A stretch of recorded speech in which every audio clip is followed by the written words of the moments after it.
మార్ఫింగ్లకి, మీ అబద్ధాలకి, మీరు చేసే ఎప్పటికప్పుడు మీ కుట్ర రాజకీయాలకి ఇదేనా అసలు పరిపాలన అంటే? చంద్రబాబు, ఇదేనా నువ్వేదో 40 ఏళ్ళ ఇండస్ట్రీ అని చెప్పుకునే గొప్ప రాజకీయ జీవితం? నీ కొడుకుని తీసుకొచ్చి ఒక షాడో ముఖ్యమంత్రి వాడు ఈరోజు, నువ్వేమి లేవు, నువ్వు ఒక అసమర్థుల్లాగా మూలబడి ఉన్నావు. అదేవిధంగా ఇక నీ కొడుకు ఇష్టం వచ్చినట్టు, వాడికేమీ తెలియదు, ఓనమాలు కూడా రావు రాజకీయాల్లో. అందువల్ల తనకు తెలిసింది ఏంటంటే, నేను భయపెట్టేస్తే, అది కూడా భయం ఈయన పెట్టడం కాదు, ఆ పోలీసులు అధికారం అండగా చూసుకొని పోలీసులు చేతిలో పెట్టుకొని ఇష్టం వచ్చినట్టుగా ప్రతిపక్ష నేతలు ఎవరు మాట్లాడి మీ పరిపాలన బాగాలేదంటే తీసుకుపోవటం. అదేవిధంగా ముఖ్యంగా ఈ రాష్ట్రంలో ఈ 1 ఇయర్లో ఆడపిల్లల మీద జరుగుతున్నటువంటి అత్యాచారాలు ఇంతవరకు స్వాతంత్రం వచ్చాక రాజకీయ చరిత్రలో, అంతకుముందు ఎక్కడో నిజాం టైంలో రజాకారుల ఉద్యమాల్లో మహిళల మీద అత్యాచారాలు దారుణంగా జరిగాయి అనేది మనం విన్నాము. బ్రిటిష్ హయాంలో అలాగే జరిగినాయి, ఎందుకంటే పోరాట వీరులను వాళ్ళు ఆ విధంగానే ఆడవాళ్ళని చెరిచేవాళ్ళు. కానీ ఈరోజు ఇది ఒక ప్రజాస్వామ్య దేశం, ప్రజాస్వామ్య పరిపాలన అనుకొని మీరు అనుకుంటున్నారు, మేమైతే అనుకోవట్లేదు. ఈవీఎంల సాయంతో వచ్చినటువంటి దరిద్ర పరిపాలన మీది ప్రభుత్వం ఇది. ఈ ప్రభుత్వంలో మీరు చేస్తుంది ఏంటంటే ఇదిగో ఇట్లాంటి అనాచారాలు. మీ పార్టీ వాళ్ళు ఏదో పని చేసినా సరే వాళ్ళకి ఏ విధమైన శిక్షలు లేవు. వాళ్ళు మహిళల్ని భయంకరంగా మరి మీ సోషల్ మీడియాలో ఇష్టం వచ్చినట్టు వాళ్ళ వ్యక్తిత్వ హననాన్ని చేస్తుంటే దానికి ఏ విధమైన శిక్షలు లేవు. కానీ సాక్షి మీడియాలో ఒక అనలిస్టు ఒక విషయాన్ని చెప్తూ దాన్ని మాట్లాడితే దాన్ని తీసుకెళ్ళి కొమ్మినేని గారికి అంటగట్టి అప్పటికప్పుడు ఆయన మీద కేసు పెట్టి తీసుకెళ్ళి, ఇదా మీ పరిపాలన? ఇది సుపరిపాలన అంటారా? మీరు నిజంగా నిజాయితీగా ఒప్పుకోండి, ఒక్క పాయింట్ అన్న నిజాయితీగా ఒప్పుకోండి అయ్యా మీ తండ్రి కొడుకులు. ఇక ఆ 3 ఆయన గురించి ఎందుకు మాట్లాడాలా? ఆ 3 ఆయన ఒక వేస్ట్ ఫెలో అనేది అర్థమైపోయింది. ఎందుకంటే ఆయన అందుకే సనాతన వేషం వేసుకొని రాష్ట్రాలన్నీ తిరుగుతున్నట్టున్నాడు ఇక్కడేం చేయలేక. అందువల్ల ఇక ఆయన గురించి వేస్ట్ మాట్లాడటం కూడా వృధా. ఎందుకంటే ఆయనకు నాయకత్వ లక్షణాలు మొదటి నుంచి లేవు, ఎదిరించే తత్వం అస్సలు లేదు. చంద్రబాబు పిలిచినప్పుడు వచ్చి జగన్ గారిని ఒక తిట్టిపోవటానికి మాత్రం ఉపయోగపడతా ఉన్నాడు. కనీసం మీ పక్కన స్థానం కూడా ఇవ్వనంత స్థితికి దిగజారిపోయాడు, అతను సంపాదించుకోలేకపోయాడు. అందువల్ల ఇక అతని గురించి ఎక్కువ మాట్లాడకూడదు. కానీ మీ ఇద్దరు కలిసి ఈరోజు రాష్ట్రాన్ని ఏ విధంగా చేస్తున్నారో ఒక్కసారి ఆలోచించండి. మీరు ఆలోచించట్లా, ప్రజలు ఆలోచిస్తున్నారు, ప్రతి క్షణం ఆలోచిస్తున్నారు.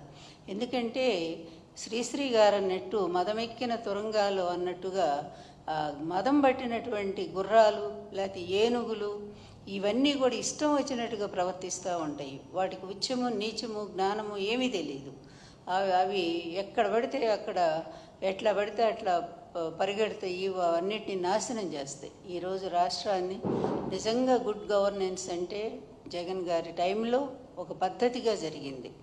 కానీ మీరు ఏ ఒక్క పాయింట్ అయినా కంపారిజన్ చేయటానికి మీరెవరు రారు. ఎందుకంటే మీ పచ్చ మీడియా బాకాల్లో ఊదుతూనే ఉంటాయి మిమ్మల్ని. నిన్ను లోకేష్ని ఇద్దరిని కూడా అక్కడ కూర్చోబెట్టి ప్రైమ్ మినిస్టర్ని కలిస్తే దానికి మొత్తం పేజీలన్నీ కూడా ఈనాడు ఏబిఎన్ పెట్టేస్తారు. ఏంటి ప్రైమ్ మినిస్టర్ మీ మిత్రపక్షం కదా, మీ కూటమి కదా, ఒకళ్ళ మీద ఒకళ్ళు ఈరోజు డిపెండ్ అయ్యలేరా? అది కూడా కలిస్తే దానికి ఒక పెద్ద అది వీరత్వమా శౌరత్వమా? ఆయన వల్ల ఇదిగో ఇన్ని వేల కోట్లు ఈ రాష్ట్రానికి మరి వస్తూ ఉన్నాయి, పరిశ్రమలు వచ్చినాయి, ప్రైమ్ మినిస్టర్ గారు యాక్సెప్ట్ చేశారు. లేదా మీ రాజధాని, మీరు అనుకునే రాజధానికి ప్రైమ్ మినిస్టర్ గారు ఇన్ని వేల కోట్లు ఇప్పిస్తున్నారు అని ఈ విధంగా అయినటువంటి వార్త అయితే నిజంగానే బాగా సాధించారని చెప్పుకోవటానికి. ఇంత సిగ్గుమాలిన మీడియా, ఇంత సిగ్గుమాలిన తండ్రి కొడుకులు, ఇంత పనికిమాలిన పరిపాలన, దీన్నంతా చూపిస్తూ ఒక 60-70 కోట్లు ఖర్చు పెట్టి దానికి గుడ్ గవర్నెన్స్ పాలన రాష్ట్రం వైపు చూస్తుందంట. అంత పెద్ద గిన్నెస్ బుక్లో ఎక్కి ఆయనకు ప్రైమ్ మినిస్టర్ గారి కంటే లోకేష్ బహుమతి ఇస్తున్నాడు. అన్నీ లోకేష్ బహుమతి ఇస్తున్నా అంటే ఎన్ని 600 కోట్లు ఖర్చు పెట్టారు. ఏమైంది? ఎంత రసాభాస. చిన్న చిన్న పిల్లల్ని తీసుకొచ్చి వాళ్ళని పాపం గిరిజన పిల్లల్ని, వాళ్ళకి తిండి లేదు, నీళ్లు లేవు, వాళ్ళు పడుకోవటానికి ఒక సౌకర్యం లేదు. ఇదా గుడ్ గవర్నెన్స్? ఎక్కడైనా జగన్ గారి హయాంలో ఇలా జరిగినాయా? ఎప్పుడైనా స్టూడెంట్స్ని ఇబ్బంది పెట్టారా? మీ హయాంలో పాడుపడ్డ స్కూల్స్ అన్నింటినీ కూడా నాడు నేడు క్రింద ఆయన బాగు చేసి చక్కగా వాళ్ళందరికీ కూడా విద్యను కల్పించారు. వాళ్ళకి కావాల్సినటువంటి అమ్మఒడి పథకం ద్వారా 15,000 ఇచ్చి ఆ పిల్లల్ని బడికి రప్పించి గవర్నమెంట్ స్కూల్స్ అంటే కలెక్టర్ పిల్లల్ని కూడా చేర్చే విధంగా దాన్ని డెవలప్ చేశారు. అది గుడ్ గవర్నెన్స్.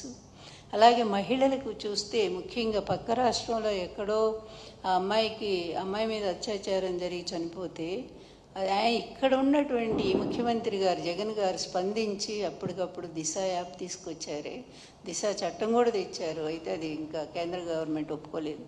అయినా సరే పోలీస్ స్టేషన్లు ఎక్కడికక్కడ మండల కేంద్రాలు పోలీస్ స్టేషన్లు పోలీస్ స్టేషన్లు పెట్టారు. మహిళలకు 2 కోట్ల మంది ఈ దిశ యాప్ ఆ రోజు డౌన్లోడ్ చేసుకున్నారంటే అదా నిజమైన పరిపాలన? లేకపోతే ఇప్పుడు ఇష్టం వచ్చినట్టు మొన్నే కదా అనంతపురంలో ఒక బాలిక మీద 14 మంది మీ తెలుగుదేశం గూండాలు, చెప్పాలంటే దరిద్రం ఉండా కొడుకులు వాళ్ళు, అటువంటి వాళ్ళంతా కూడా అంత ఒక ఆడపిల్లని అన్ని నెలల పాటు అలా అత్యాచారం చేస్తుంటే ఆ పిల్లకి గర్భం వస్తే ఏమన్నా కనీసం ఎక్కడున్నామ్మా? హోమ్ మినిస్టర్, నువ్వు లేడీయే కదా, నువ్వు స్త్రీయే కదా. ఇలాంటి వెధవలంతా కూడా ఇలాంటి పనికిమాలిన పనులు చేస్తే మీ పార్టీకి చెడ్డ పేరు రాదా? అయినా ఎందుకు వాళ్ళని కాచుకుంటున్నారు? వాళ్ళ మీద ఏమైనా శిక్ష ఉందా? కనీసం ఒక్కళ్ళైనా అరెస్ట్ చేశారా? అదేవిధంగా అదే అనంతపురంలో ఇంకో అమ్మాయిని చంపేశారు. ఆ అమ్మాయిని పాపం రేప్ చేసి చంపేశారు. ఇన్ని దారుణాలు అక్కడేంటి పిఠాపురంలో, మొత్తం ఈ మూల శ్రీకాకుళం నుంచి కడప వరకు కూడా అనేక మంది ఆడపిల్లల్ని అత్యాచారాలు చేసి మీ తెలుగుదేశం గూండాలు ఇష్టం వచ్చినట్టుగా చంపేస్తుంటే ఎక్కడైనా ఒక్కదానికైనా హోమ్ మినిస్టర్ ఏమి స్పందించారా? అదేవిధంగా ఈ ముఖ్యమంత్రి ఏమైనా స్పందించాడా? ఈ షాడో ముఖ్యమంత్రి ఏమైనా వెళ్ళి వాళ్ళని పరామర్శించాడా? ప్రచోటికి జగన్ గారు వెళ్ళి వాళ్ళ కుటుంబాలకు అండగా నిలబడతానని హామీ ఇచ్చి ఓదార్చి వస్తామని ఇచ్చిన సంవత్సరంలోనే 1,60,000 కోట్ల రూపాయల అప్పులు మాత్రం చేశావు. అవి ప్రజలకు ఏం చేశావంటే మాత్రం సమాధానం లేదు నీ దగ్గర. అందువలన ఇంత వరస్ట్ పరిపాలన ఇంతవరకు భారతదేశ చరిత్రలో ఆంధ్రప్రదేశ్లో ఎంతోమంది ముఖ్యమంత్రులు వచ్చారు, కానీ ఎవ్వరూ కూడా ఇట్లాంటి పనికిమాలిన పరిపాలన అందించలా. ఎందుకు జరుగుతోందంటే అందరికీ తెలుసు, నీ కొడుకు వల్లే ఇదంతా కూడా జరుగుతోంది. లేకపోతే ఎప్పుడైనా ఇలా అరెస్టులు చేస్తారా? ప్రతి ఒక్కళ్ళని అరెస్టులు చేస్తారా? జర్నలిస్టులు గొంతులు నొక్కుతారా? జగన్ గారి టైంలో అలా జరిగిందా? అందువల్ల ఇప్పుడు ఎవరిది రెడ్ బుక్ రాజ్యాంగం నడుస్తూ ఉందనేది అందరికీ అర్థమైంది. అందుకే మీరు నిజంగా రాష్ట్రానికి గుడ్ గవర్నెన్స్ ఇవ్వాలి అనుకుంటే నీ కొడుకుని తీసుకుపోయి ఇంటి దగ్గర కూర్చోబెట్టి చక్కగా నువ్వు పరిపాలించు, నీ మిత్రుడు కలిసి పరిపాలించండి. లేకపోతే మీకు ఇంతకంటే కూడా ఇంకా హీనంగా ఒక్కటే హెచ్చరిక చంద్రబాబు, ఇప్పుడు నీవు నేర్పిన విద్య నీరజాక్ష అని ఎప్పుడో మనం చదువుకున్నాం కదా. నువ్వు ఈరోజు ఏం చూపిస్తున్నావో, మార్గం ఏదైతే చేస్తున్నావో అది రేపు నీకు వర్తించదా? ప్రభుత్వం మారినాక నీ పరిస్థితి ఏంటి, నీ కొడుకు పరిస్థితి ఏంటి? మీరు చేసిన ఇలాంటి పనికిమాలిన పనులకి, ఇలాంటి నిరంకుశమైన పనులకి, ఇవి ఇల్లీగల్ అంటే చట్టబద్ధం కానటువంటి ఈ పనులన్నిటికీ కూడా రేపు శిక్షలు మీకు లేవా? నీ కొడుకు జైల్లో ఉంటే నువ్వు చూస్తూ ఆనందించగలవా? రేపు లేదు నిన్ను జైల్లో పెడితే నీ కొడుకు ఆనందించగలడా? నీ భార్య ఆనందించగలదా? మరి ఇలాంటివన్నీ కూడా మీరే దారి చూపిస్తూ అమాయకులందరినీ బలి చేస్తూ ఉంటే రేపు ప్రభుత్వం మారాక ఆ ప్రభుత్వం మీ మీద చర్యలు తీసుకోదా? దానికి బలయ్యేది ఎవరు? ముందు మీరే అవుతారు కార్యకర్తల కంటే, నేను చెప్తా ఉన్నాను. దాన్ని ఆలోచించైనా కనీసం నీ కొడుకు బుద్ధి చెప్పరా మీరు? అందువల్ల చంద్రబాబు ఇప్పుడైనా సరే మీరు మేలుకోండి, ఆయన తీసుకెళ్ళి పక్కన పడేసేయండి, లేదా ఆయన ఒక పరిమితం చేయండి ఒక మంత్రి శాఖకి.